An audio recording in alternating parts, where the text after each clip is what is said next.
For this play posit, we're going to be looking at systems of linear equations, and we want to start by determining if a given ordered pair is a solution to both of these equations, which we call a system of equations. Okay, so I've already written these down handily enough. So I'm going to grab the first equation, and I'm going to test. Notice I've got an x and a y, and I've got an x and a y. So I'm going to substitute in my x of 7 and my y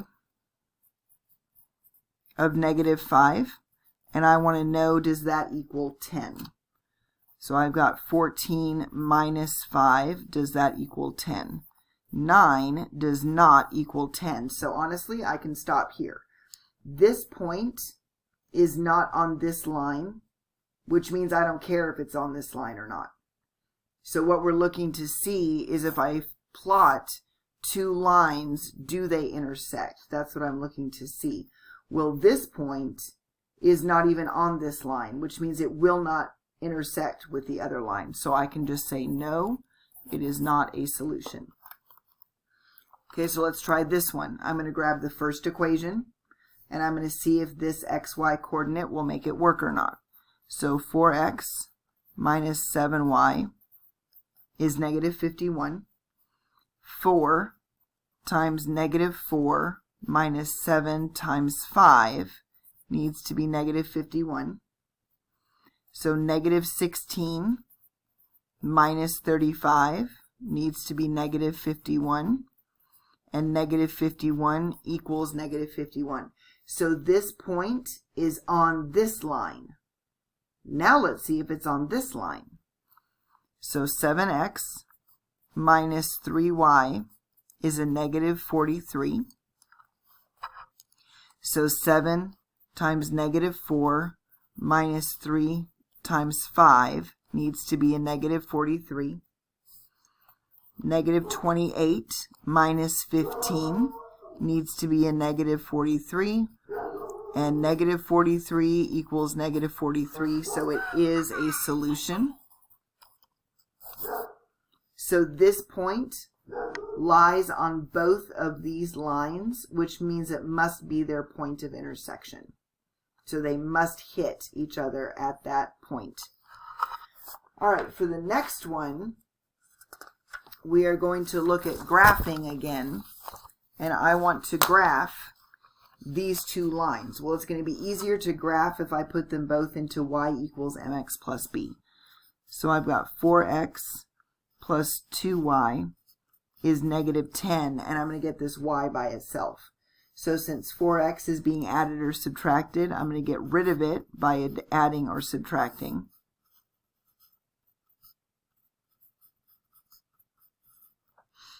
And then I'm going to divide everything by 2.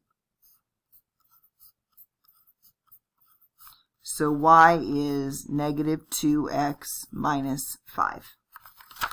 Okay. The other line is going to be 3x plus 9y is 0. So I want to solve for y. I'm going to get rid of the 3x first.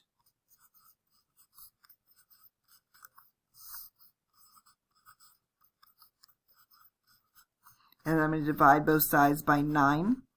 So y equals -1/3 x. And there's a plus 0 that I'm too lazy to write.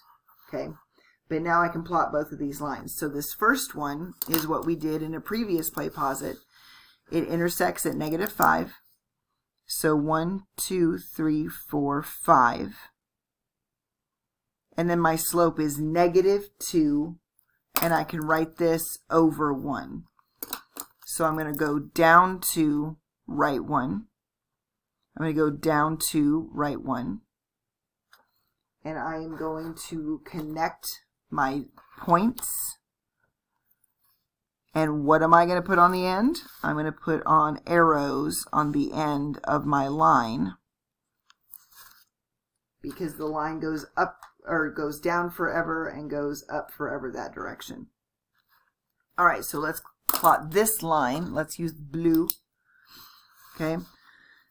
So my intersection of the y-axis is at 0. And then I'm going to plot negative 1/3 x. So I'm going to go down 1, right 3, down 1, right 3. So down 1, right 3. I'm going to go down 1, right 3. And I'm going to connect those 3 points. So looking at this, I have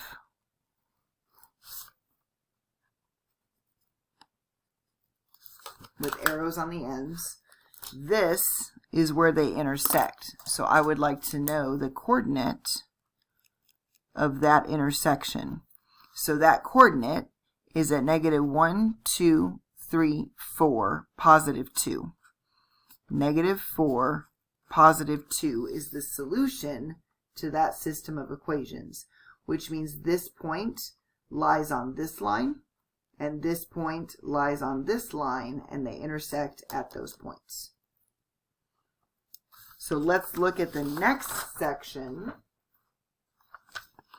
For the following exercises, we want to solve each system of equations. So the curly bracket means this is a package deal. And I want to solve each system of equations using substitution. So this is one method. We could have used graphing. Now we're going to try using substitution. We're still going to get an answer, or maybe not. Okay, so the first one has x plus 3y is 5. 2x plus 3y is 4. So when I look for substitution, I'm looking for a variable that is very easily isolated. So x is almost by itself. If I get rid of that 3y, then x will be by itself. So I have x plus 3y is 5, and I'm going to subtract 3y from both sides. So why did I do that? Because now that I know what x is, even though it's ugly, I can put it back into my second equation and I can solve. So my second equation is 2x plus 3y is 4. But I know what x is. So 2 times negative 3y plus 5, so 2x plus 3y is 4, and now I'm just dealing with one variable instead of 2. So I'm going to distribute my 2. That gives me a negative 6y plus 10 plus 3y is 4. So I'm going to put all of my y's together. Negative 6y's plus 3y's is negative 3y's plus 10 is 4. I'm going to subtract 10. So negative 3y is negative 6. And then I'm going to divide both sides by negative 3. So that reduces on the right to a positive 2. So I know that y is 2. Well, now I can go back up to either equation, because this is a point that they share. I can go back up to either equation. I think the top one looks easier, so that's what I'm going to use. So x plus 3y is 5. And then I'm going to substitute in a 2 for y. So I've got x plus 3 times 2 is 5. X plus 6 is 5. And I'm going to subtract 6, and I get x is negative 1. So my solution is a coordinate pair of negative 1, 2. Make sure you put it in the right order. So my solution is negative 1, 2. So let's try it again. We have a second set, which is x minus 0.2y is 1, and negative 10x plus 2y is 5. So which variable is easiest to get by itself? That's going to be x. So I'm going to do the same process. I'm going to move that y over to the other side.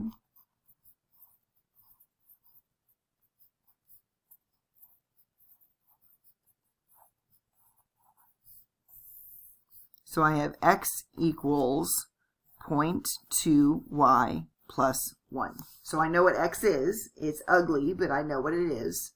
And I'm going to substitute it into the second equation. So I have a negative 10x plus 2y is 5. But I know what x is. So I have a negative 10 times x, which is 0.2y plus 1, plus that 2y is 5, and I'm going to distribute. So this gives me a negative 2y minus 10 plus 2y is 5. And then look what happens. My negative 2y and my positive 2y are done. They cancel each other out. So that leaves me with a negative 10 is 5, which is not true. So these never touch. These are parallel lines because it is impossible for this to happen, which means it's impossible for these two lines to touch. Okay? Impossible for those two lines to touch, so they are called parallel lines.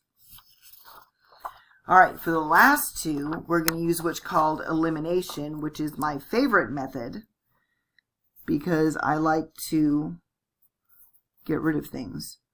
So minus 3y is negative 75, and then 2x plus 6y is going to be 70. So this time I'm going to look vertically. So if I look vertically this way, if this was a positive 6, then I would be able to cancel out my x's vertically. So how can I make this into a positive 6? I could multiply it by 3. So I'm going to multiply all three of these by 3. So times 3. So now I have negative 6x minus 3y is negative 75. 3 times 2x is 6x.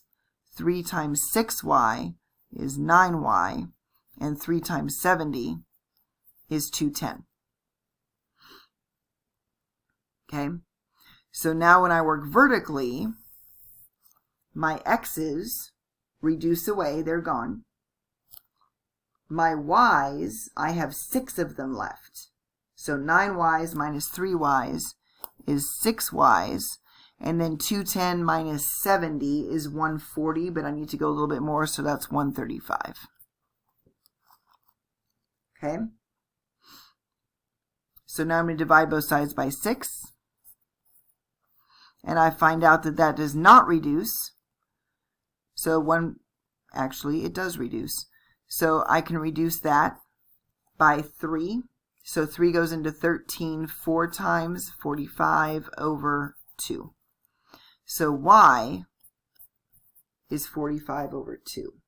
Well, now I need to go find out what x is. So I'm going to look at either my top equation, which is full of negatives and larger numbers, or my bottom equation, and I think the bottom one looks a little bit friendlier. So I'm going to go find that. So that gives me a 2x. You can grab either equation that you want to. I'm just choosing to grab the bottom one because I know what y is. So 6 times 45 halves is 70. Well, 2 and 6 reduce to 3. So I have 2x plus 3 times 45 is going to be 135 is 70. I'm going to subtract 135 from both sides, and that should give me 2x is a negative 65, and then divide both sides by 2, so I get x is negative 65 halves. So I have ugly answers, but they're still answers. So these two lines intersect at negative 65 over 2 and 45 over 2. So these two lines share a single point. And for our last example, we have 3/8 of an x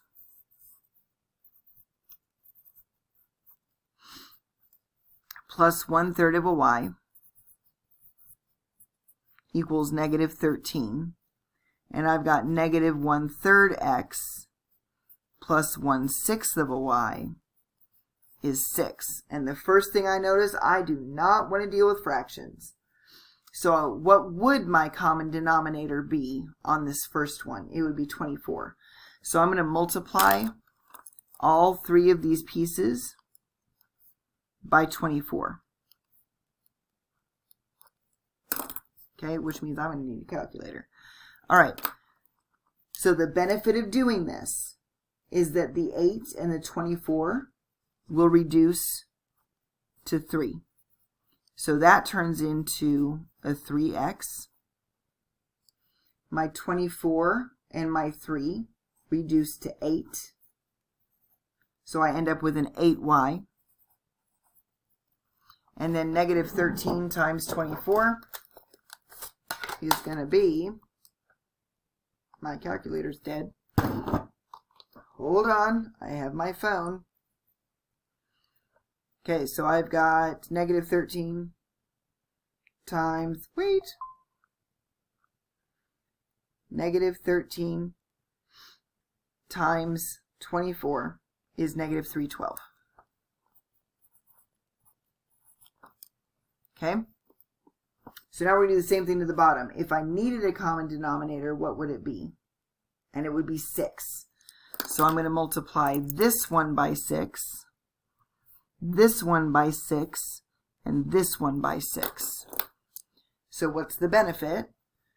6 divided by 3 is 2. So I've got a negative 2x. 6 divided by 6 is 1y. And that's going to equal 36. So I've got the exact same setup. It's just this is a whole lot friendlier with no fractions. Much friendlier. So if I want to eliminate my x's, well, that's not friendly. Okay? If I want to eliminate my y's, well, if this was a negative 8, I could eliminate my y's. So now I'm going to multiply through that bottom row by a negative 8. So my top row is not changing.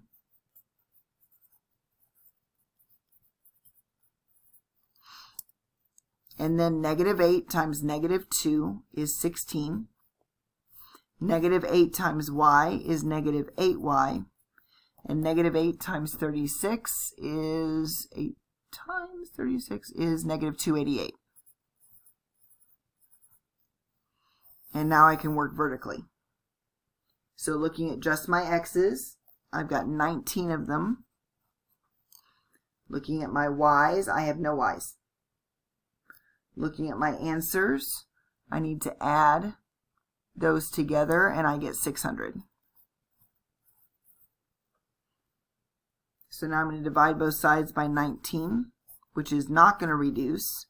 So x is 600 over 19. I am not going to go back up to this set because it's ugly with fractions. I'm going to pick one of these. I think that bottom row is prettier, so I'm going to use the bottom equation. So negative 2x plus y is 36. So negative 2 times 600 over 19 plus y is 36. This gives me negative 1200 over 19 plus y is 36. So I need to add 1200 19ths to both sides. So that gives me y equals, well, now I need a common denominator. So I need to multiply top and bottom by 19. So that's going to give me 36 times 19 is 684 plus 1200 19ths gives me 1884. And now we need to see if 1884 19ths reduces, which it does not. So my final answer, which is extremely ugly, is 600 19ths and 1884 19ths. That is where those two lines intersect. And that is it for this play. Pause it.